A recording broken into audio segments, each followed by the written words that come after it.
Om Shanti. Welcome. आपका बहुत बहुत स्वागत है, स्वागत है, स्वागत है। ये बड़ौदा कारेली बाग फुलवाड़ी है। और प्यारे साथियों, डॉक्टर साहब, हमारे जो राज बहन है वो बोरीवली से है, मुंबई बोरीवली से। वैसे कांदीवली कहेंगे लेकिन बोरीवली कनेक्शन दिव्या बहन का और उसके कनेक्शन से आप है। तो आज हम हमारे आदरणीय राज बहन जी का, काफ़ी पुराने आप तपस्वी है, योगी तपस्वी और बाबा के दिल तख्त नशीन आत्मा आप है। तो आज विशेष अनुभव सुनने का विशेष अवसर हमें प्रदान हुआ है ड्रामानुसार। तो बहुत बहुत राजबेन जी आपका स्वागत है। डॉक्टर साहब आप भी और चंपा बहन भी स्वागत करें। ओम शांति। राजबेन वेलकम। ओम शांति। ओम शांति। ओम शांति। बड़ौदा कारेली बाग और सारे हैं, सब बाहर से भी है, सभी के द्वारा, सभी की ओर से आप जो है कांदीवली सेंटर बना हमारे निर्मला, डॉक्टर निर्मला बहन का जो ओरिजिनेट हुआ था वही हाँ है। जी, हाँ जी। हाँ, तो आपका बहुत बहुत हार्दिक स्वागत है। ओम शांति। जयंत भाई, चंपा बहन, हेमानी बहन, दिनेश भाई और सभी भाई बहनें, सभी को, बाबा के मीठे प्यारे बच्चों को बहुत बहुत ईश्वरीय याद।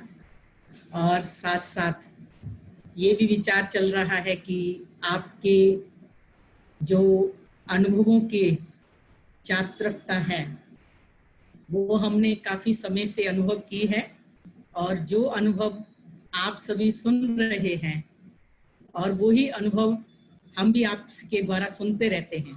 फल निमित्त आप मेहनत करते हैं और उसका फल हम भी खाते रहते हैं, क्योंकि बहुत समय से हम सुन रहे थे और आप सभी कितना दिल से सभी के अनुभव का लाभ ले रहे हैं। इसकी बहुत बहुत मुझे खुशी होती है कि इतना दिल से। आज वैसे तो दुनिया में बहुत समस्या का समय चल रहा है, परिस्थितियां हैं, और उन परिस्थितियों को आपने एक अवसर बना लिया और इतने महारथियों का आपने लाभ लिया। और आज मुझे भी अपने वो बचपन के दिन और प्रभु प्रीत के, प्रभु सहयोग के और प्रभु सुरक्षा के अनुभवों को याद करने का, उनको फिर से अनुभव करने का आपने मुझे चांस दिया, क्योंकि ऐसे हम उनको, उन दिनों को इतना याद नहीं कर पाते।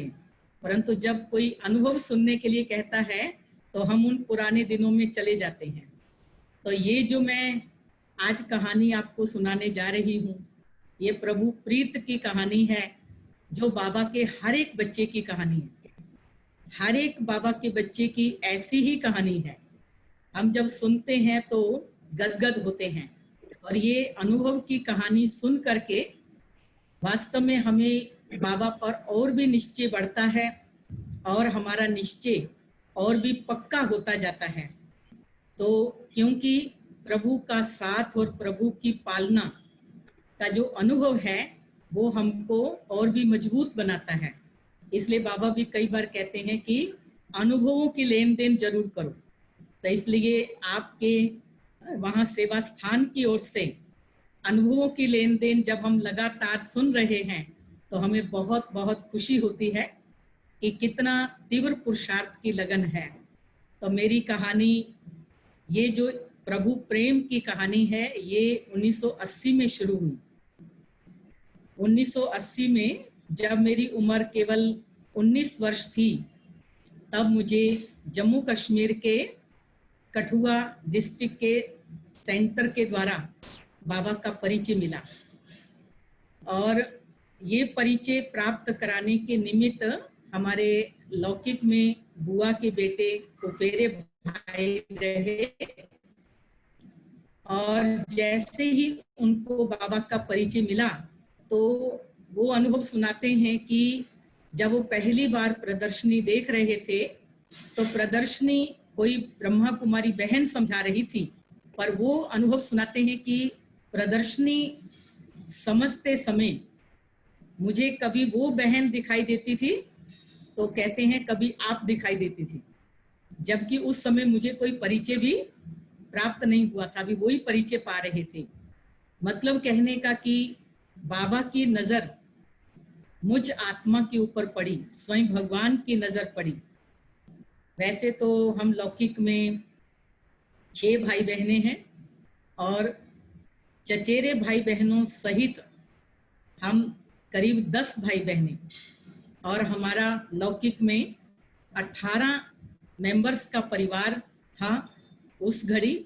लेकिन मुझे फिर भी इतने बड़े परिवार में रहते भी एकांत ही पसंद आता था, और ये भगवान की ही कृपा थी कि उस घड़ी यही विचार था, यही चिंतन था, यही एक लक्ष्य था कि गृहस्थ जीवन तो नहीं अपनानी है, लेकिन ऐसे ही अपनी जीवन को कहीं ना कहीं सफल करना है। पर कहाँ सफल करना है ऐसा कोई भी स्पष्ट मार्ग नहीं था। और जब लौकिक माता जी को मैं अपना अनुभव ये कहती थी, संकल्प देती थी, तब वो भी कहते थे कि नहीं, ऐसा नहीं हो सकता है, शादी तो करनी ही पड़ेगी, राजाओं की बेटियों की भी शादी होती है, जबकि उनके पास कोई पालना के साधन कम नहीं होते हैं, परंतु शादी करके ससुराल जाना होता है। पर मेरा ये पक्का संकल्प था कि मुझे शादी नहीं करनी है और अपने जीवन की पालना मैं स्वयं कमा करके करूंगी। और कमाई के लिए भी मुझे टीचर की ही जॉब पसंद आती थी, क्योंकि टीचर की नौकरी में हम देखते थे कि एक सम्मान की एक पदवी होती है। और इसलिए जैसे ही मैंने 10वीं क्लास पास की तो गांव होने के कारण और आगे की पढ़ाई शहर में होने के कारण लौकिक परिवार के बड़े बुजुर्गों की छुट्टी नहीं थी, इसलिए पढ़ाई बंद हो गई। पर फिर भी पढ़ाई की लगन थी, इसलिए जो भाई जिन्होंने मुझे ज्ञान दिया उन्होंने ही मुझे पढ़ने के लिए मेरे में उमंग भरा कि आप आगे भी पढ़ो, भले ही आप कॉलेज नहीं जा सकते हो, आप पढ़ाई शुरू करो और मैं आऊँगा, क्योंकि वो आर्मी में सर्विस करते थे, मैं छुट्टी आऊँगा और आपको पढ़ाऊँगा। ऐसे उन्होंने मुझे उमंग दिया और तभी मैं एक छोटे से स्कूल में बच्चों को पढ़ाने की नौकरी भी करने लगी। और साथ, परंतु देखिए ये मेरे सौभाग्य के दिन थे जब मुझे बाबा का परिचय मिला। तो जून महीना चल रहा था, जून जुलाई का महीना बहुत गर्मी का महीना था, लेकिन वो समय भल दुनिया में गर्मी का मौसम, शहर में गर्मी का मौसम था, पर मेरे लिए वो समय बसंत बहार बन करके आया जब भाई ने मुझे इस ईश्वरीय ज्ञान का परिचय दिया। परंतु परिस्थिति ऐसी रही कि भाई ने जब ज्ञान लिया तब उनका बहुत विरोध था, और इस कारण से हमें भी ये सिखाया गया कि भाई जो कहे वो सुन लेना है, परंतु मानना नहीं है। तो जैसे कई बार बाबा भी हमें कहते हैं कि दुनिया का सुनो परंतु मानना नहीं, सुनते हुए भी नहीं सुनना। तो ये मुझे अच्छी प्रैक्टिस उस समय हो गई। भाई हमारे घर में आकर के हमको कोर्स कराते थे, परंतु मैं सुनते हुए भी नहीं सुनती थी, क्योंकि हमको पाठ पढ़ाया गया था कि इनका मानना नहीं है, इसलिए ध्यान देना नहीं है। और भाई का इतना पक्का लक्ष्य था कि इसको मुझे भगवान का बनाना ही है। बहुत उन्होंने मेरे पर मेहनत शुरू कर दी, और जो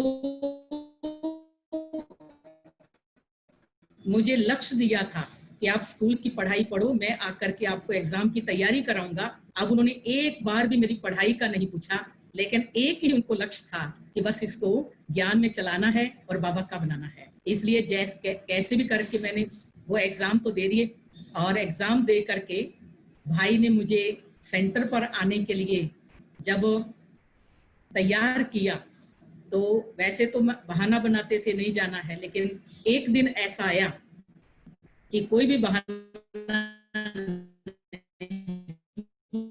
नहीं था। तो भाई के साथ हम सेंटर पर पहुंचे। जब सेंटर एक कमरा था और एक छोटी सी किचन, वो ही सेंटर था, और वहां एक बहन रहते थे, दीदी। और सेंटर पर मेरा पहली बार आना हुआ, और पहली बार जब मैं आई और उस समय दीदी किसी को कोर्स करा रहे थे और वो ज्ञान सुना और वो योग सिखला रहे थे, और मैंने भी सुना, और लौकिक घर में वापस आकर के मैंने योग लगाना, और इस तरह से फिर दूसरी बार सप्ताह के बाद जाना हुआ, क्योंकि स्कूल चालू थे, रविवार के रविवार ही जा सकते थे। जब मैं सेंटर पर पहुंची दूसरी बार, तो भाई ने कहा आपको कैसा लगा? मैंने कहा मुझे बहुत अच्छा लगा। इस दीदी जैसी जीवन आपको बनानी है? तो मैंने कहा हाँ, मुझे बहुत अच्छा लगा और मुझे ऐसी जीवन बनानी है। तो उस समय फैशन के नाम पर मेरा एक ही इंटरेस्ट था, वो था नेल पॉलिश। भिन्न भिन्न कलर की नेल पॉलिश मैं लगाती थी, और उस समय भी मेरे नाखून पर नेल पॉलिश लगी हुई थी। तो भाई ने जब मेरे को बोला कि आपको ऐसी जीवन बनानी है, मैंने कहा हाँ बनानी है। तो भाई ने कहा फिर इसको निकालना पड़ेगा, जो हाथ में लगाया है इसको निकालना पड़ेगा। जब हम वापिस आ रहे थे गांव में सेंटर से, तो उस घड़ी मेरे हाथ में वही नेल पॉलिश लगा हुआ था, परंतु भाई का जब इशारा मिला और मैं बस में बैठी, आधे घंटे का बस का रास्ता था, भाई मुझे ज्ञान सुनाते रहे और मैं अपने ही नाखून से नेल पॉलिश उतारती रही जब तक बस का सफर पूरा हुआ। मैंने दोनों ही हाथ भाई को दिखा दिए और भाई ने देखकर बहुत खुशी से मुझे कहा कि मेरा संकल्प जरूर पक्का होगा। और ये मेरा दूसरी बार सेंटर पर आना हुआ। और जब मैं तीसरी बार सेंटर पर आई, 8 दिन के बाद फिर आई, और फिर उस दिन मैंने शुक्रवार का देवी का व्रत रखा हुआ था, संतोषी देवी का, और आम का सीजन था। दीदी ने कहा कि भोग प्रसाद खाइए, और आम का प्रसाद दिया। मैंने कहा दीदी मैंने शुक्रवार का व्रत रखा है और आम खट्टा होता है, खट्टा व्रत वाला तो क्या, परंतु उसके परिवार वाला भी नहीं खा सकता। और ऐसे करके दीदी ने कहा कि अभी आपका ये भक्ति का पाठ पूरा हुआ, अभी आपका ज्ञान का पाठ शुरू हो रहा है, तो इसमें इसकी जरूरत नहीं है। और मैंने अपना शुक्रवार का व्रत आम का भोग खा करके ही पूरा कर दिया। और इस तरह से तीसरी बार सेंटर पर आना हुआ 10 दिन में, 15 दिन में। और फिर मेरे स्कूल की छुट्टियां हुई और भाई ने कहा अब छुट्टियों में आपको सेंटर पर रहना है। हमारी लौकिक माताजी को कहा कि ये कहीं भी छुट्टियां बिताएगी, आप इसको सेंटर पर जाने की छुट्टी दो 1 महीने के लिए, तो आप ये यहाँ बहुत अच्छा सीख कर आएगी। और मैं 1 महीने के लिए सेंटर पर आ गई। 15 दिन में ही मैं सेंटर पर रहने के लिए आ गई। लौकिक घर से सिर्फ 2 आना हुआ, और तीसरी बार मैं सेंटर पर रहने के लिए आई। और 1 महीने की छुट्टियां कैसे पूरी हो गई पता भी नहीं चला। और 1 महीने के बाद दीदी ने फिर कहा कि अभी आपको वापस जाना है और अपने लौकिक परिवार से और जहां तुम पढ़ाती हो उस स्कूल से भी छुट्टी लेकर आना है। मैंने दीदी को कहा कि मैं ना घर से छुट्टी लूंगी ना स्कूल से, मुझे अब वापस नहीं जाना है। दीदी ने कहा नहीं जाना तो पड़ेगा। तो दीदी ने मेरा हाथ पकड़ करके, क्योंकि सेंटर 1st फ्लोर पर था, मेरा हाथ पकड़कर मुझे सीढ़ियां उतारी। जैसे ही दीदी मेरे को हाथ पकड़कर सीढ़ी उतार रहे थे, वैसे टप टप मेरी आंखों से आंसू बह रहे थे। मुझे ऐसा लग रहा था कि मुझे अपने बाप के घर से कोई बाहर कर रहा है। और जब मैं लौकिक घर पहुंची, लौकिक माता जी को बताया कि मेरे को वहां बहुत, और मैंने रो रो करके ये बात कही, तो लौकिक माता जी का प्यार कहो कि मोह कहो, उन्होंने मुझे छुट्टी दे दी और मैं तुरंत सेंटर पर वापस आ गई। लेकिन ये सफर इतना सहज तो नहीं था।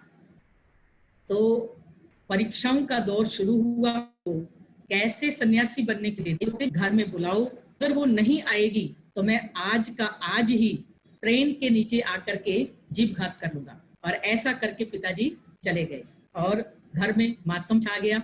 मेरे को मैसेज आया कि जल्दी घर में आओ, बहुत दिन से आप घर वालों से मिले नहीं हो, घर में आओ। घर में जब गए तो देखा कि घर में माहौल बहुत ही उदासी का है। तो इसलिए मुझे मालूम पड़ा, मैंने उनको बहुत सांत्वना दी कि ऐसा कुछ भी नहीं होगा। और उनको हमारे बड़े भाई जो ज्ञान में थे, उन्होंने भी समझाया कि इतने अच्छे मार्ग पर आपकी बेटी चल रही है तो आप उनको सहयोग दो। जैसे आप वैष्णो माता की पूजा करते हो, तो वैष्णो माता की तरह ही बन करके ये विश्व की सेवा करना चाहती है, तो आप इनको छुट्टी दो। इस तरह से उन्होंने समझाया और पिताजी को थोड़ा सा धीरज हुआ कि में सारे रिश्तेदार कुछ आकर के नाराजगी बताते। इस तरह से माताजी सारा सहन कर रहे थे।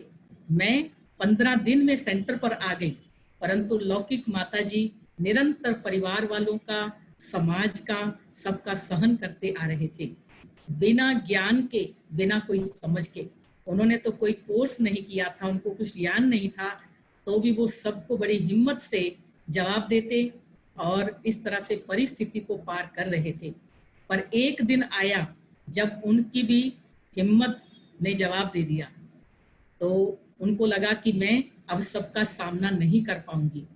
और इसलिए सब उनको कहते थे कि बेटी आपकी है और आपका भी कहना नहीं मानती, ऐसे करके कुछ ना कुछ ऐसी बातें कहते जो उनको दुख होता।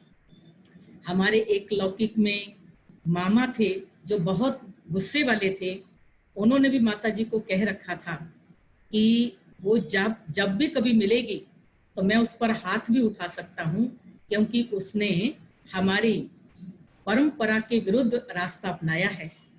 तो एक दिन जब 6 महीना मुझे हुआ था सेंटर पर रहते हुए, तो मैं लौकिक घर में गई और घर से, परिवार से मिल करके अपनी फुल ब्रह्मा कुमारी ड्रेस में थी और वापस आ रही थी।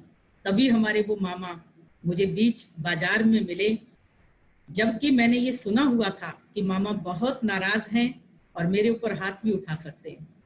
लेकिन जैसे ही मैंने उनको देखा, मुझे उस घड़ी जरा भी भय नहीं था। बस इतना निश्चय था शिव बाबा के ऊपर कि मैंने अच्छे मार्ग को अपनाया है, मैंने कुछ भी ऐसा गलत नहीं किया है जो कोई मेरा अपमान कर सके या मेरे को कोई मेरे ऊपर हाथ उठा सके। तो ऐसे निश्चय से मैं आगे बढ़ रही थी। जैसे ही मैं मामा जी के समीप पहुंची तो मैंने मामा से बात की, लेकिन मामा ने सामने से कुछ भी जवाब नहीं दिया और मैं फिर आगे बढ़ गई। जैसे ही माता जी ने मामा को देखा तो माता जी को बहुत डर लगा कि अभी अभी वो गई है और अभी अभी ये आए हैं, तो पता नहीं बीच बाजार में उसके साथ क्या हुआ होगा। तो माता जी ने उनसे पूछा कि आपको राज मिली? तो कहा हाँ मिली। तो कहा क्या बातचीत हुई? कहा बातचीत कुछ नहीं हुई। कहते मैंने तो बहुत कुछ सोचा था, हाथ उठाऊंगा, ये करूंगा, लेकिन मेरी तो उसके आगे जुबान तक भी नहीं चली। और इस तरह से उनका उस दिन से लेकर के बिल्कुल नाराजगी खत्म हो गई कि उनको ऐसा महसूस हुआ कि ये कोई विशेष शक्ति है जिसका मैं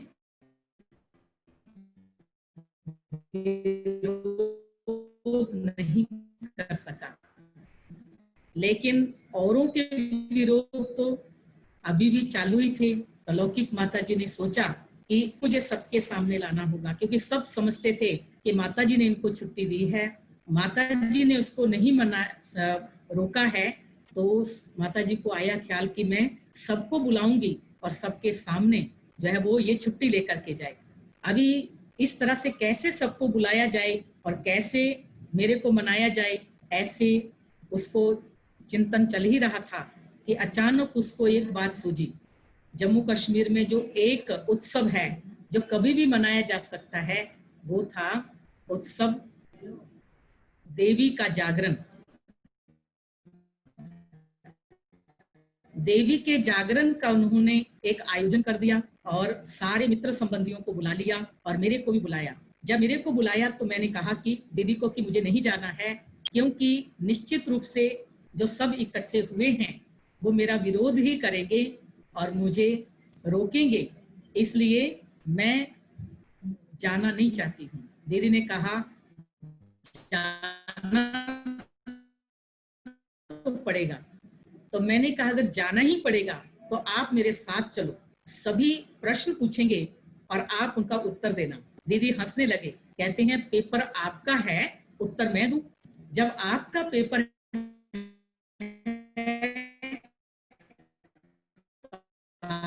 कोई उसको पास करना है, करने के लिए भेजा। और मेरे पास उस समय उस युद्ध के मैदान में जीतने के लिए अगर शस्त्र थे तो वो एक पथ प्रदर्शनी थी, एक बाबा की मुरली और बाबा। बस इन शस्त्रों को लेकर के मैं उस कुरुक्षेत्र के मैदान की ओर आगे बढ़ने लगी। जैसे ही मैं लौकिक घर में पहुंची तो जागरण से पहले देवी का भंडारा होता है, सभी लोग प्रसाद ले रहे थे, भोजन कर रहे थे। तो जाते ही मुझे भी मित्र संबंधियों ने कहा कि आपको भोजन करना है, ये देवी का प्रसाद है। मैंने कहा कि मैं ये प्रसाद नहीं खा सकती हूँ। कहा क्यों? हमने सुना है कि आप प्याज लहसुन नहीं खाते हैं, परंतु ये तो बिना प्याज लहसुन के है। मैंने कहा प्याज लहसुन के बिगड़ तो है, परंतु ये पवित्र हाथों का बनाया हुआ। इतना नशा था कि बाबा की जो श्रीमत है उसके विरुद्ध हमको कुछ नहीं करना है। तो उन्होंने कहा कि ये बहुत शुद्ध हो गई है, जो आज देवी का प्रसाद भी स्वीकार नहीं कर रही। उनका गुस्सा और बढ़ने लगा। फिर अभी दूसरा पेपर मेरे सामने था कि जागरण में जागना होता है, लेकिन मुझे जागना नहीं था। मैंने कहा ये देवी का जागरण कर रहे हैं, जबकि मैं स्वयं देवी बन रही हूँ, तो मुझे देवी के जागरण में जागना नहीं है। मुझे तो अभी सोना है और अमृत वेले उठकर बाबा को याद करना है। ऐसे में माता जी को कहकर जाकर सो गई।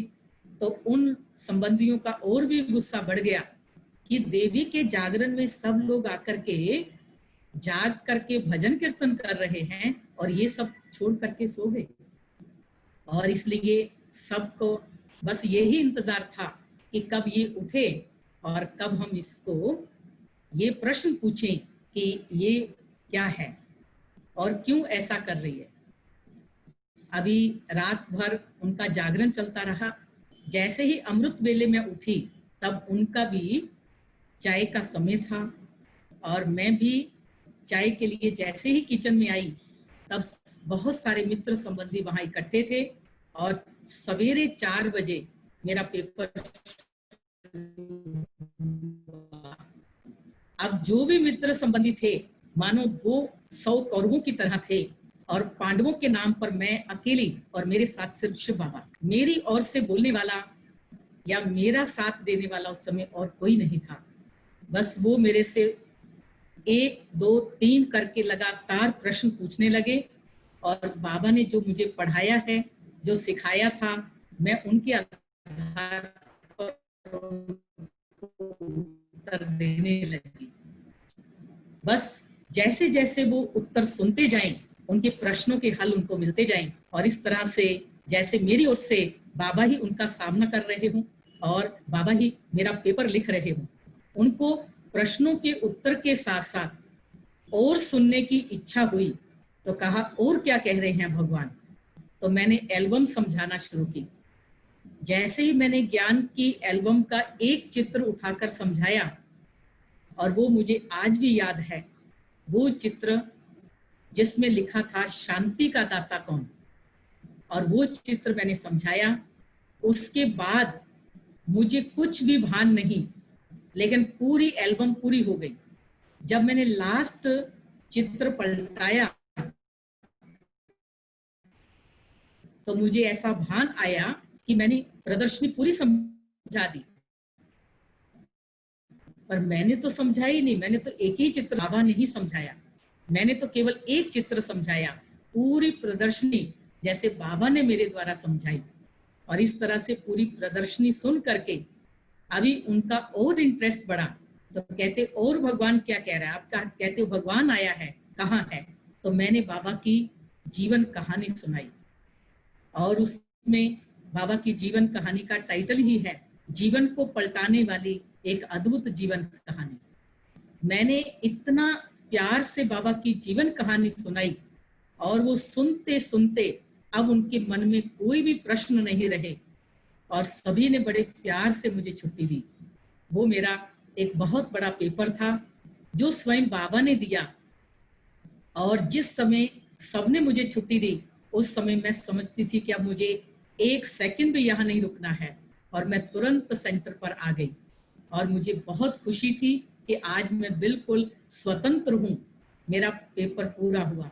इस तरह से मैं बाबा की सेवा में निश्चिंत होकर लग गई, और मेरे सब बंधन समाप्त हो गए। अब किसी का कोई विरोध नहीं था, और सब धीरे धीरे सहयोगी बन गए। और बाबा की सेवा में जब वहां रहने लगे तो जम्मू कश्मीर की सेवाएं बहुत हार्ड रही हैं। पहाड़ों पर सेंटर रहे हैं, बॉर्डर पर सेंटर रहे हैं, और जहां ऐसी जगह सेंटर रहे हैं जहां पर जो है वो ज्यादा मुस्लिम की आबादी रहती थी और कम हिंदू होते थे। इस तरह से बड़ी हार्ड सेवा रहती थी, और एक एक अकेली अकेली बहनें भी वहां पर सेवा में रहती थी। इसी तरह से एक जगह जब हम सेवा पर थे, और वहां पर क्योंकि सब सेंटर जम्मू कश्मीर में किराए के मकान होते थे, और ऐसा नियम भी नहीं होता था कि इतना समय एक मकान में रहना है।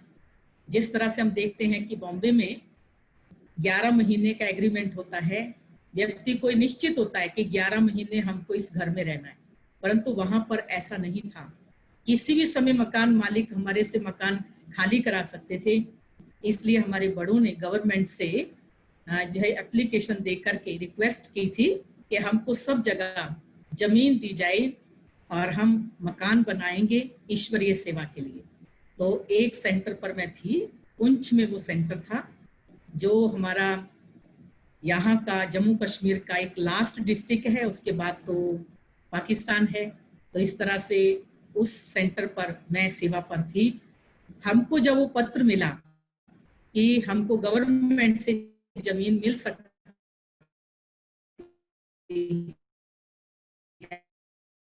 है, और हम उस पर अपना मकान खुद बनाएंगे, बाबा का परमानेंट घर हो, अगर चाहिए तो एक ऐसा मकान खाली है गवर्नमेंट का, आप उसमें ये सेवा स्थान बना सकते हैं। पर वो जो मकान था जिसको कोई भी यूज नहीं कर सका, 47 से वो खाली पड़ा था पार्टीशन से, वो था राजाओं का किला। शहर के एंट्रेंस में 2 बिल्डिंग थी और बीच में एक रोड थी, और वो एक पोर्शन में रेशनिंग ऑफिस चलता था और एक पोर्शन खाली पड़ा था। और जबकि वो 47 से खाली था, और वो क्यों खाली था? क्योंकि वहां पर कोई भी रह नहीं सकता था। वहां पर गवर्नमेंट ने कई ऑफिस बनाने चाहे,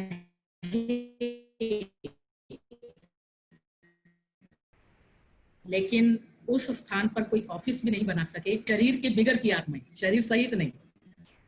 इसलिए वो आत्माएं उस घर को अपना घर समझती थी और किसी को भी वहां रहने नहीं देती थी।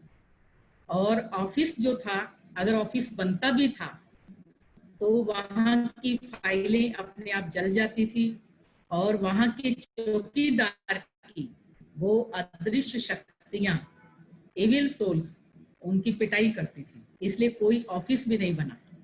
और वहां पर उन्होंने जो भाई बहने थे वो भी जानते थे कि वो स्थान सही नहीं है, पर बाबा ने इतना निर्भय बनाया था कि जब परम पिता परमात्मा हमारे साथ है तो हमारा कोई भी ऐसी शक्ति जिसको दुनिया में दुखदाई कहा जाए पर हमें कोई दुख नहीं दे सके।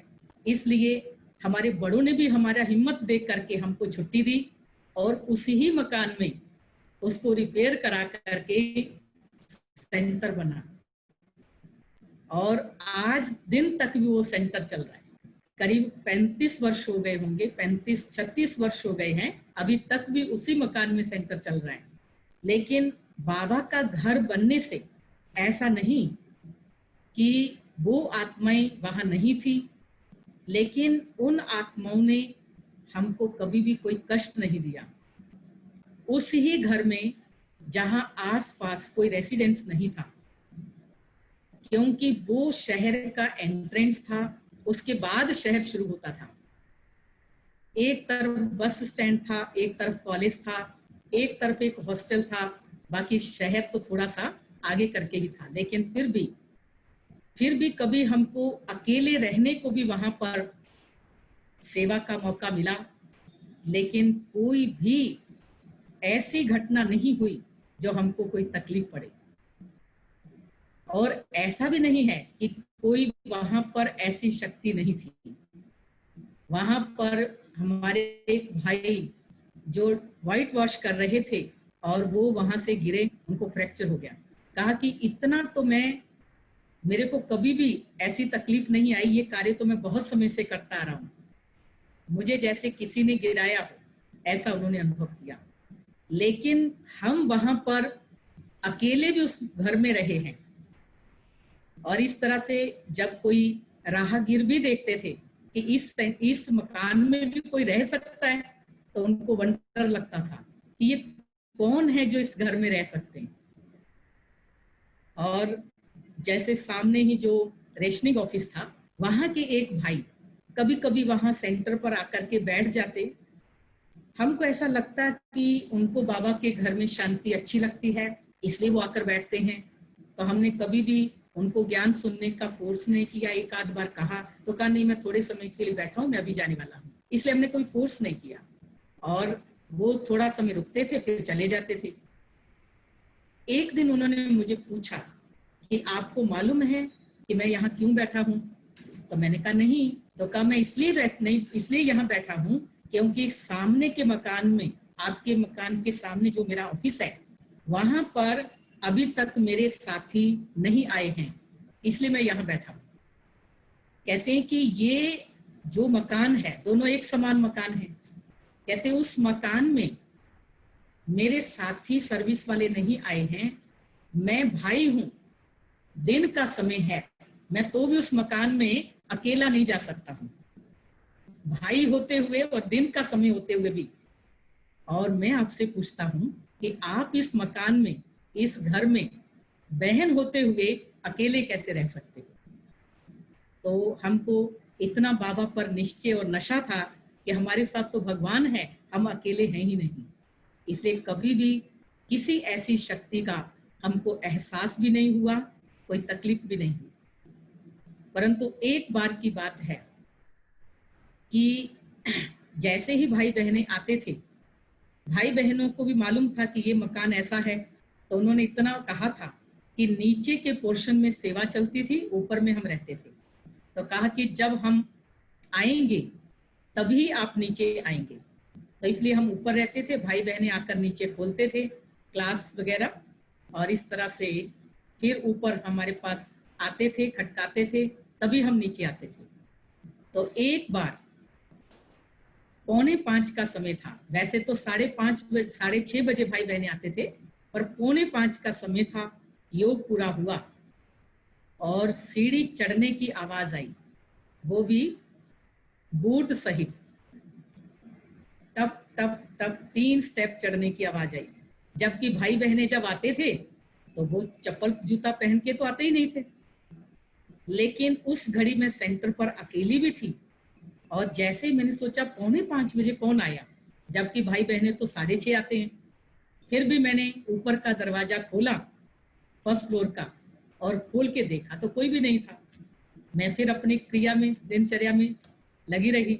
6:30 बजे भाई बहनें आए और तब मालूम पड़ा कि उस घड़ी तो कोई भाई बहनें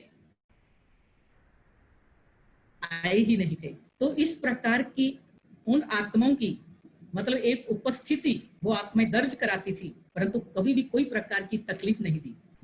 जैसे बाबा कहते हैं कि अंत काल होगा तो ऐसी आत्माएं जो भटक रही हैं वो भी आपका सामना करेंगी। परंतु मैंने ये अनुभव किया है कि जब हम बाबा पर निश्चय बुद्धि हैं और बाबा का साथ और बाबा का हाथ मजबूती से हमने पकड़ा है और हम निर्भय हैं कि हमारा कोई दुश्मन नहीं हो सकता, क्योंकि हम बाबा के बच्चे सबकी सेवा पर उपस्थित है, सारी विश्व हमारा परिवार है, तो कोई भी हमें तकलीफ नहीं दे सकता। तो ऐसा अनुभव हुआ कि ऐसे स्थान पर रहते हुए भी कोई प्रकार का कष्ट नहीं हुआ। और फिर तो जम्मू कश्मीर में 10 वर्ष अलग अलग स्थानों पर सेवाएं करते हुए आगे बढ़ते गए। तो जब मैं ईश्वरीय सेवा में आई थी तब मेरे को बहुत तकलीफ भी रहती थी और मेरे शरीर को इतनी बीमारियां थी कि मैं समझती हूँ कि 1 महीना कभी मैं तंदुरुस्त नहीं रहती थी। कभी बुखार आता था तो कभी कोई तकलीफ, कभी कोई। और एक तकलीफ जो निरंतर की थी वो था सिर दर्द, जिसको आजकल माइग्रेन कहते हैं, उस समय तो ये भी पता नहीं था। ऐसी तकलीफ थी। और लौकिक माता जी को जब कोई पूछते थे आप इनको छुट्टी दे रहे हो, तो कहा मैं इसलिए भी छुट्टी दे रही हूँ कि ये बहुत रोगी है, इसलिए इसको कोई भी ज्यादा समय नहीं रखेगा, वापिस मेरे पास ही आएगी, क्योंकि मैं जो इसकी सेवा कर सकती हूँ कोई नहीं करेगा। तो वंडरफुल बात है कि आज 40 वर्षों से रोगी भगवान के घर में ही बैठी है, क्योंकि धीरे धीरे सब रोग खत्म होते गए। कभी तो 1 महीना भी ऐसा नहीं बीतता था जब मुझे कोई प्रकार का बुखार नहीं होता था। कभी टाइफाइड हो गया, कभी मलेरिया हो गया, कभी कुछ। लेकिन जब बाबा की सेवा में लगे, समर्पित हो गए, तो मैं समझती हूँ कि सालों साल मुझे कभी बुखार भी नहीं आया, मुझे कोई तकलीफ नहीं हुई। सिर दर्द की ऐसी तकलीफ थी कि हर रोज जैसे ब्लड प्रेशर की, जैसे डायबिटीज की गोली व्यक्ति को लेनी पड़ती है, मुझे सिर दर्द की गोली लेनी पड़ती थी। लेकिन धीरे धीरे वो भी सब ठीक होता गया। मैं जब भी कभी सफर पर जाती थी, अगर आधा घंटा मैं बस का सफर करती थी तो घर में आकर के मैं खाना भी नहीं खा सकती थी, मुझे सो जाना पड़ता था गोली लेकर के, इतना सिर दर्द होता था। और जब मैं सेवा स्थान पर आई, बाबा की सेवा में आई, जम्मू से पुंछ तक का रास्ता 12 घंटे का रास्ता होता था, और 12 घंटे का बस का सफर करके जब मैं सेंटर पहुंचती और भाई बहनों को होता कि आज बहन आ रही है, क्लास में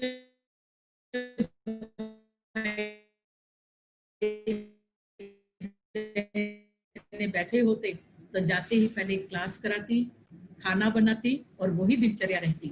ऐसी ने तंदुरुस्ती दे दी, तंदुरुस्ती भी बढ़ती गई। और ऐसे ही एक बार बाबा के अनुभव बाबा को कराने होते हैं, अपने साथ का अनुभव कराना होता है, तो एक बार मुझे थोड़ा बुखार हुआ और मैं सेंटर पर अकेली थी और मैं डॉक्टर के पास गई। कोई भाई बहने आए हुए थे, मैंने उनको बिठाया कि मैं थोड़ी देर में मैं डॉक्टर के पास गई कि मुझे बुखार है, दवाई चाहिए। तो मुझे आज भी याद है, ये 35 साल पहले की बात है। डॉक्टर ने कहा था, बहन जी आजकल ये बुखार जो चल रहा है ये ना 7 डेज बुखार है। मुझे इसलिए भी याद रह गया क्योंकि अपना भी कोर्स 7 डेज का और बुखार भी 7 डेज का। तो मैंने कहा 7 डेज, मैंने कहा मैं तो सेवा स्थान पर अकेली रहती हूँ, तो मेरी सेवा कौन करेगा, सेंटर की सेवा कौन करेगा, 7 दिन बुखार चलेगा। तो तब डॉक्टर जो अज्ञानी थे उन्होंने कहा, बहन जी फिर तो ये बुखार आपका भगवान ही ठीक कर सकता है, मैं नहीं कर सकता हूँ, ये 7 दिन तो चलेगा ही। अच्छा फिर भी आप आए हो तो मैं आपको दवाई दे देता हूँ। तो उन्होंने मुझे 2-3 गोलियां गुड़िया में बांध कर दे दी और मैंने जैसे ही सेंटर पर आकर दवाई एक साइड रखी और जो भाई बहने बैठे थे तो जरूरी है कि मुझे उनकी सेवा करनी थी। मुरली वाले भाई बहने आए तो मुरली सुनाई, नए आए कोर्स कराया, कोई नए आए उनको परिचय कराया बाबा का। ऐसे करते 3 घंटा मैंने सेवा की, 3 घंटा सेवा की और रात हो गई और मैंने भोजन भी बनाया खाया और सो गई। और सुबह उठी, फिर वैसे ही दिनचर्या। क्लास के बाद मैं जब क्लासरूम की सफाई करने लगी तो मेरे हाथ में दवाई आई। तो मेरे को विचार आया कि कोई भाई बहन की दवाई छूट गई है। सोचने लगी कि भाई बहन दवाई जैसी चीज भी भूल जाते हैं। फिर ख्याल आया कि ये भाई बहनों की दवाई नहीं है, ये तो मेरी ही दवाई है, क्योंकि मुझे कल बुखार था इसलिए कह रही हूँ क्योंकि अगले दिन नहीं था। और वो दवाई साइड पे रह गई। जो डॉक्टर ने कहा था 7 डेज बुखार है, वो मुझे 7 घंटा भी नहीं चला। मुझे तो ऐसा महसूस हुआ कि 7 मिनट भी नहीं चला। मुझे तो ख्याल में ही नहीं कि बुखार था भी सही, और दवाई भी साइड पे रह गई। माना जब डॉक्टर ने मुझे चैलेंज किया था कि अगर आप कहते हो आप भगवान की सेवा में है, तो फिर ये बुखार भगवान ही आपका ठीक करेगा, 7 दिन के पहले कोई भी हालत में ठीक नहीं होगा। लेकिन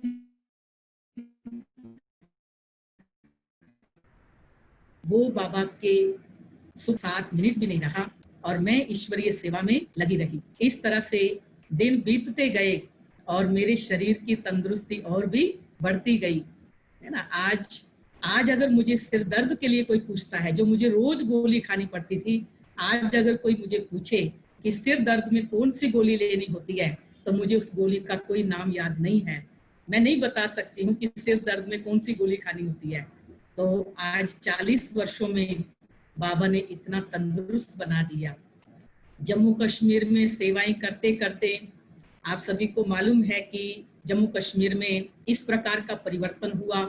जो कश्मीर में जो हिंदू मुस्लिम के झगड़े शुरू हुए, कश्मीरी लोगों को वहां से मुस्लिम लोग भगाने लगे, तो इस तरह से हमारा वहां का सेंटर भी बंद हुआ। और इस कारण से 2 सेंटर कश्मीर के और 1 सेंटर हमारा जम्मू का जो किराए का मकान था, कश्मीरियों के कारण वो भी बंद हुआ, क्योंकि कश्मीरी लोग ज्यादा किराया देख करके मकान लेने लगे और बाबा के घर से हम ज्यादा किराया नहीं दे सकते थे, इसलिए वो सेंटर भी बंद किया। तो 3 सेंटर बंद होने से हम बहुत सारी बहनें एक ही जम्मू सेंटर पर इकट्ठी हो गई।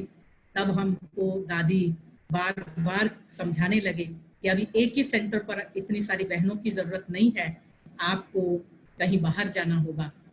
और बाहर जाने का मुझे पहले से ही कभी इच्छा नहीं होती थी। एक बार दादी ने कहा था कि मेरी इच्छा है कि मैं सभी सेंटर की बहनों को चेंज करूं। गुजरात की सब बहनें महाराष्ट्र में, महाराष्ट्र की सभी उड़ीसा में, उड़ीसा की सारी दूसरे स्थान पर भेजूं। तो जब ऐसा दादी ने कहा तो मुझे ख्याल चला और मैंने वहाँ के जो हमारे सीनियर भाई थे उनको पूछा, भैया ऐसा होगा क्या? दादी ने ऐसा कहा है। तो भैया ने बड़ी अच्छी बात बताई थी जो आज भी मुझे याद रहती है। कहते कहीं हिसाब किताब होगा तो जाना पड़ेगा। तो इसी प्रकार का हिसाब किताब रहा कि दादी ने हमको बड़े प्यार से कहा, तो हम वहां से 8 एक बहनें अलग अलग स्थानों पर सेवा के लिए जाने के लिए तैयार हो गई।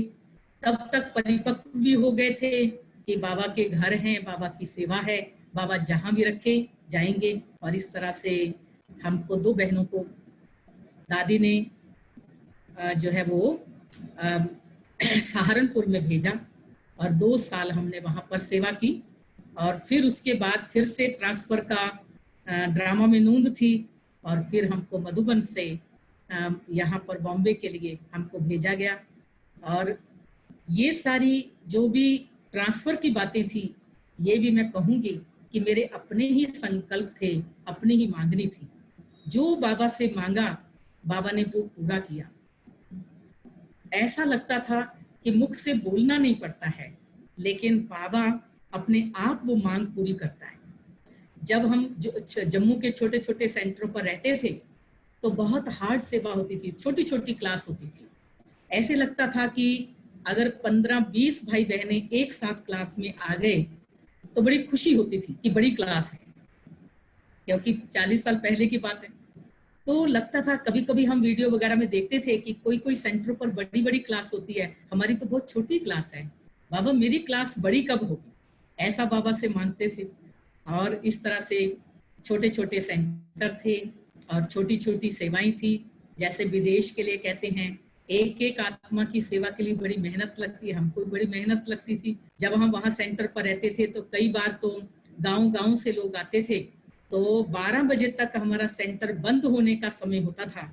12 बजे तक तो हम दरवाजा खोल कर ही बैठते थे, लेकिन 12 बजे के बाद खाना बनाना और रेस्ट का समय होता था, और तब भाई बहने गांव के भाई बहने तब आना शुरू करते थे, जिस समय खाना बनाने और रेस्ट का टाइम होता था। और कई बार नाश्ता बनाकर बैठते थे, और कोई सेवा ज्ञान के लिए पढ़ाई के लिए आते थे, कोई मुरली सुनने या कोई कोर्स करने, तो उनको कराने बैठते थे, और वो ही नाश्ते की प्लेट हमारा दोपहर का भोजन हो जाता था, क्योंकि अकेले होने के कारण एक सेवा दूसरी, लेकिन खुशी बहुत होती थी। ऐसे नहीं लगता था कि नाश्ते का टाइम कहाँ और दोपहर के भोजन का टाइम कहाँ, वही नाश्ता भोजन हो गया, खुशी होती थी। बनाना भी नहीं, दूसरी बार बनाना ही नहीं पड़ा, वही भोजन कर लिया, नाश्ते का भोजन। इस तरह से सेवाओं ने मुझे इतना तंदुरुस्त किया, इतना संतुष्ट किया कि आत्मा एकदम खुशी से आगे बढ़ने लगी। इसलिए ट्रांसफर की भी कोई चिंता नहीं थी। 2 साल सहारनपुर के बाद फिर हम मधुबन में आए, तब हमारा और भी ट्रांसफर का प्रोग्राम बना। तो दादी जी ने कहा कि इसको मुझे बॉम्बे भेजना है।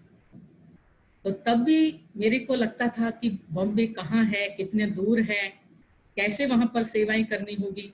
तो मैंने दादी को कहा, दादी अगर मुझे आपको ट्रांसफर ही करना है तो मुझे चंडीगढ़ में ट्रांसफर करो, मेरे को चंडीगढ़ में मैं अचल दीदी के पास रहूंगी। तो दादी के वो शब्द मुझे याद हैं आज भी। दादी ने कहा था कि अगर राज कहती है कि मुझे चंडीगढ़ रहना है तो मैं नहीं मानूंगी कि राज सर्विसेबल है। सर्विस तो बॉम्बे में है, चंडीगढ़ में थोड़ी है। ऐसे करके दादी ने मुझे बड़े प्यार से मनाया। दादी चाहती तो मुझे फोर्सफुली भी भेज सकती थी बॉम्बे, लेकिन दादी ने इतना युक्त रीति से मुझे कहा कि मैं सहज बॉम्बे के लिए तैयार हो गई। और बॉम्बे बोरीवली में जब मेरा आना हुआ तो वो सेंटर देख करके मुझे याद आया कि ये तो मैंने बाबा से मांगा था। अभी जो मैंने बाबा से मांगा था वो मुझे बाबा जम्मू कश्मीर में नहीं दे सकता था, बॉम्बे में ही दे सकता था। वो मैं चाहती थी ना बड़ी क्लास हो। अभी बड़ी क्लास बड़ी क्लास मुझे वहां आकर के सेवा की मिली। तो मैंने बॉम्बे में आकर 3 सागर देखे। जम्मू कश्मीर में तो सागर नहीं थे, लेकिन यहाँ पर मैंने 3 सागर देखे। एक तो पानी का सागर देखा, और दूसरा सागर मैंने यहाँ की ट्रेन देखी।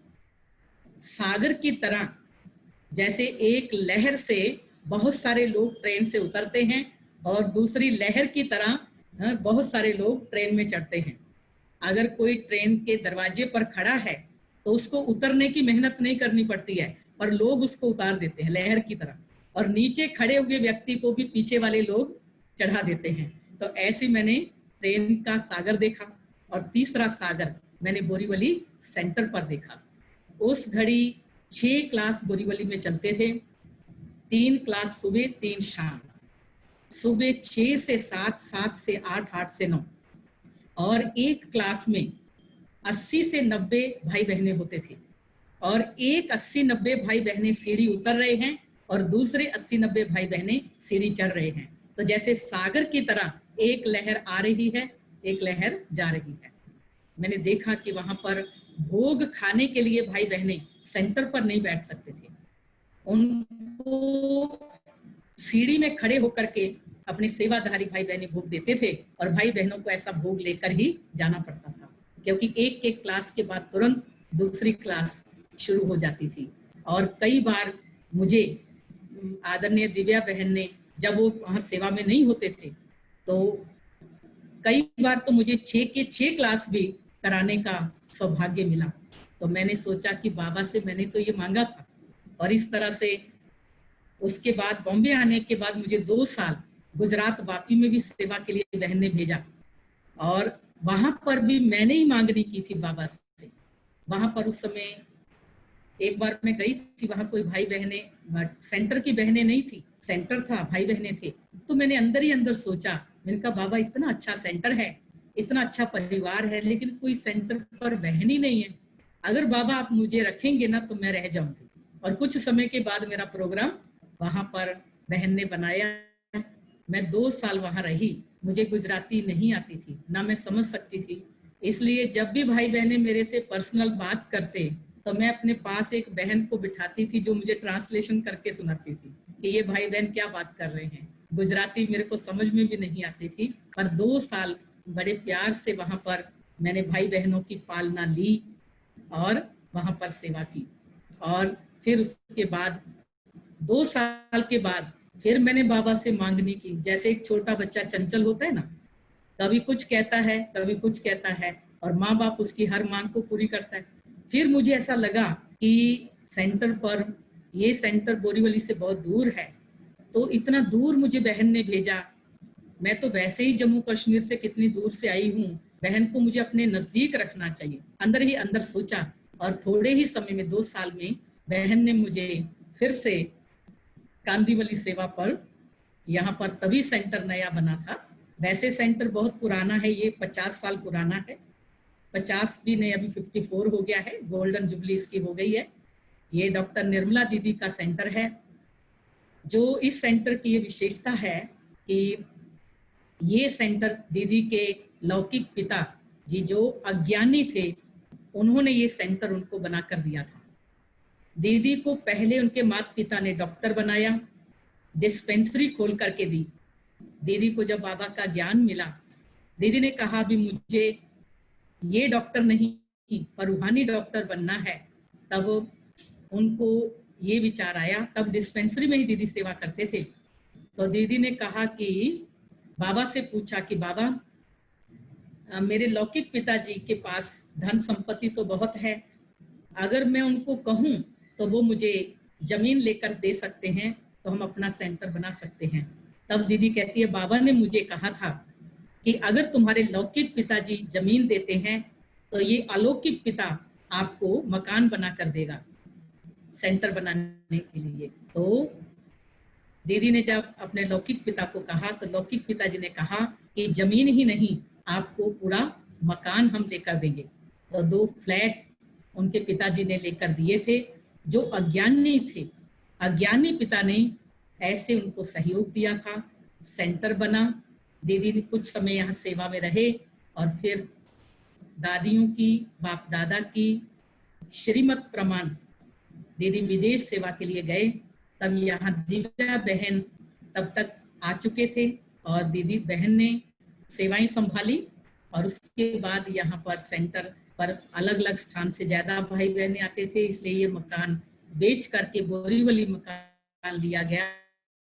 वहां सेवाएं शुरू हुई और ये सेंटर पर 14 साल तक एक गीता पाठशाला के अंदर क्लास चलती रही और सेवाएं होती रही। और उसके बाद फिर ये सेंटर बना। करीब 25 साल पहले ये सेंटर बना और उस सेंटर पर फिर बाबा ने मुझे सेवा के लिए ये सौभाग्य दिया और मैं पिछले 25 वर्षों से अभी कांदीवली सेंटर पर ही सेवा में हूँ। इस तरह से ये 40 वर्ष का सफर किस तरह से कैसे इतना जल्दी बीत गया पता भी नहीं चला, कहाँ से चले और कहाँ पहुँच गए। बाबा ने ऐसे अलग अलग सेवा के सौभाग्य दिए और बाबा की पालना मिली। जब यहाँ पर मैं आई थी तो रोड क्रॉस भी नहीं कर सकती थी। ऐसे जब भीड़ देखती थी तो बहनें पहले मुझे ही पास कराती थी हाथ पकड़ करके। इस तरह से इतनी फास्ट लाइफ कभी देखी नहीं थी। वहां पर तो आराम की जिंदगी जम्मू कश्मीर में होती थी। यहाँ जब बस में सफर करना होता था, एक पैर बस में होता था, एक पैर नीचे होता था और बस चल पड़ती थी। और ट्रेन में तो चढ़ना, अकेले चढ़ना तो मेरा सपन पूरा ही नहीं हो सकता था। बहनें हाथ चढ़ाती थी, हाथ पकड़कर उतारती थी। कभी कभी कोई बहन कहती थी कि आपको चढ़ा देते हैं स्टेशन पर, आप उतर जाना और इंतजार करना, हम पीछे की ट्रेन में आएंगे। ऐसा भी होता था। और इस तरह से सेवाएं करते करते है ना, लाल से पाला, हर पल सुरक्षा दी है ना। सर तो ऐसे तो जम्मू कश्मीर के और भी बहुत सारे अनुभव रहे, क्योंकि हिंदू मुस्लिम के झगड़े होते थे, 8-8 10-10 दिन कर्फ्यू लग जाते थे। दुनिया को कुछ कमी होती थी लेकिन अपने को कोई कमी नहीं होती थी। बाबा ऐसे संकल्प तक पूरे करते थे जैसे लौकिक में सुनते हैं कि कोई बहन, कोई कन्या होती है, उसका जीवन साथी होता है, कई बार वो कहता है कि हाँ, आपको क्या चाहिए, आप बोलो ना, बोलेंगे तो मुझे पता चलेगा ना। लेकिन अपने जीवन साथी से तो ऐसा लगा कि बोलना ही नहीं पड़ता, बोलना ही नहीं पड़ता, लेकिन संकल्प किया और वो आवश्यकता कहो, सुरक्षा कहो, पालना कहो, वो पूरी बाबा करते हैं। और ऐसे आज इतने वर्षों से यहाँ पर सेवा कर रहे हैं और बहुत अच्छी तरह से बाबा की सेवाएं यहाँ भी चल रही हैं। और आप सभी को आज मिल करके हमें बहुत खुशी हुई। और इतना 40 वर्षों का जो सफर है वो मैं समझती हूँ कि 45 मिनट में मैंने पूरा कर दिया है। वैसे तो और भी बहुत बाबा की सुरक्षा के, बाबा की पालना के, बाबा के हर संबंध के इतने अनुभव हैं कि अनुभवों का जैसे कि सागर है जो बाबा के हर एक बच्चे के अंदर होता है। तो आज आप सभी ने मुझे उन सभी अनुभवों को स्मृति में दिला करके फिर से मुझे उस बचपन की उस याद दिलाई। और मुझे फिर से वो दिन याद आने से फिर से वो खुशी, वो उमंग, वो याद आता है। इसलिए आज भले ही उस प्रकार की परिस्थितियां नहीं हैं, आज तो बहुत अच्छा समय है। उस समय बहुत ऐसी परिस्थितियां भी थी, थोड़ा माहौल बहुत वहाँ का खराब रहता था। और अभी तो हम बहुत आराम से सेवाएं कर रहे हैं, लेकिन सेवाएं भी बहुत सारी हैं, जबकि वहाँ पर इतनी सेवा भी नहीं होती थी। लेकिन फिर भी ऐसे लगता है, ऐसा दिल गाता है कि वो दिन भी कितने प्यारे थे, ये दिन भी कितने प्यारे हैं। तब भी बाबा साथ हमारे थे, बाबा अब भी साथ हमारे हैं। बाबा हर पल साथ रह करके हम बच्चों को उड़ती कला में उड़ाए आगे बढ़ा रहे हैं। सभी बाबा के बच्चे उड़ रहे हैं, आगे भी उड़ते ही रहें और जल्दी से अपनी संपूर्णता की मंजिल को प्राप्त करें। यही दिल की शुभ भावना और शुभकामना है। आप सभी का बहुत बहुत शुक्रिया। आप सभी ने बहुत प्यार से बाबा के अनुभव को सुना और आप और भी अनुभव सुनते आ रहे हैं और आपके साथ हम भी सुनते हैं। आगे भी आप जो सुनेंगे वो भी हम सुनते रहेंगे। ये बहुत अच्छा एक बाबा पर निश्चय करने का और बाबा की प्यार की पालना को अनुभव करने का हमको मौका मिलता है। ओम शांति। ओम शांति। फानूस बन कर के जिसकी हिफाजत हवा करे, फानूस बन कर के जिसकी हिफाजत हवा करे, वो शम्मा क्या बूझे जिसे रोशन खुदा करे। तो क्या कर लेगी वो प्रेतात्माएं, क्या कर लेंगे वो लौकिक मामाएं, और क्या कर लेगी ये शारीरिक बीमारियां, जिस समा को स्वयं खुदा ही रोशन कर रहा हो। तो चाहे कितने तूफान आए, चाहे जो बातें, घटनाएं, विघ्न आपके जीवन में आए, लेकिन कैसे आपने परमात्मा के साथ द्वारा उस विघ्नों को पार किया, उसकी ये सुंदर अनुभव रूपी मिठाई बहुत मीठी और अच्छी लगी। तो आपने बहुत ठीक कहा कि 40 साल की जो आपकी अनुभव की गठरी है वो आपने 45 मिनट में हमें शेयर कर दी हम सबको। इसके लिए आपका बहुत बहुत धन्यवाद। और आपने मुंबई की ट्रेन की बात कही, तो आपका अनुभव भी वो मुंबई की ट्रेन की तरह ही रहा, पूरा भरा भरा।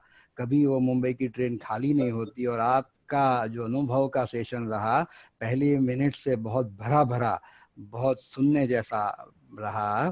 तो इसके लिए बहुत बहुत आपका धन्यवाद और बहुत बहुत मुबारक। और डॉक्टर साहब, आप अपने मन की बात कहे। हाँ, आपने सागर कहा तो सागर को 45 मिनट में गागर के रूप में समाकर हमको दे दिया, इसीलिए बहुत ही अच्छा लगा। 1 मिनट से शुरू हुआ, एकदम कंटिन्यूस ऐसा चला, जो हम 45 मिनट के बाद अभी यहाँ आए हैं, इतना टाइम चला गया है वो पता पड़ा। इसका एक रस स्थिति से आपने सुनाया और हमने भी सुना, इसलिए राजबेन जी आपको बहुत बहुत बहुत धन्यवाद। और भी सफर इतनी अच्छी बनी रहे, जो सारे बॉम्बे निवासी तो क्या, अभी तो इस समय विश्व के सब भाई बहन भी सुनेंगे और उनको भी प्रेरणा मिलेगी, इसलिए आपका बहुत बहुत शुक्रिया कहेंगे। ओम शांति दीदी। ओम शांति। आपका अनुभव सुनकर तो ऐसा लगा कि सच में शिव शक्ति, तो शक्ति स्वरूप आपका अनुभव हुआ हमें कि कैसे शक्ति स्वरूप बनकर बाबा ने ही आपसे कार्य करवाया और आपको आगे रखा, बाबा पीछे पीछे। बहुत अच्छा अनुभव रहा आपका। और वैसे बचपन से ही हमने ऐसा ही अनुभव किया है, जो बाबा कहते ना देवी बनना है, देवता बनना है। हाँ। हमको वहाँ बचपन से ही देवी के रूप में ही लोग पूछते हैं। अच्छा। बचपन में छोटी छोटी कन्याएं होती हैं और माताएं उनको नवरात्रि में या मंगलवार को पूजन करती हैं, खिलाती हैं। तो हमको बचपन से ही ये भाव हमारे अंदर भरा था कि हम देवी हैं। देवी और है। फिर बाबा का ज्ञान मिला कि देवी देवता बनना है, देवी देवता थे, तो फट से निश्चय हो गया सचमुच। तो ऐसे ही मतलब कि वो एक स्वमान पक्का था और इसलिए ऐसी परिस्थितियों में भी वहां आप पर शिव शक्ति बनकर खड़ी रहे। हाँ, शक्ति। बहुत अच्छा लगा आपका अनुभव, प्रेरणादायक था। बहुत आपका आभार। ओम शांति। ओम शांति।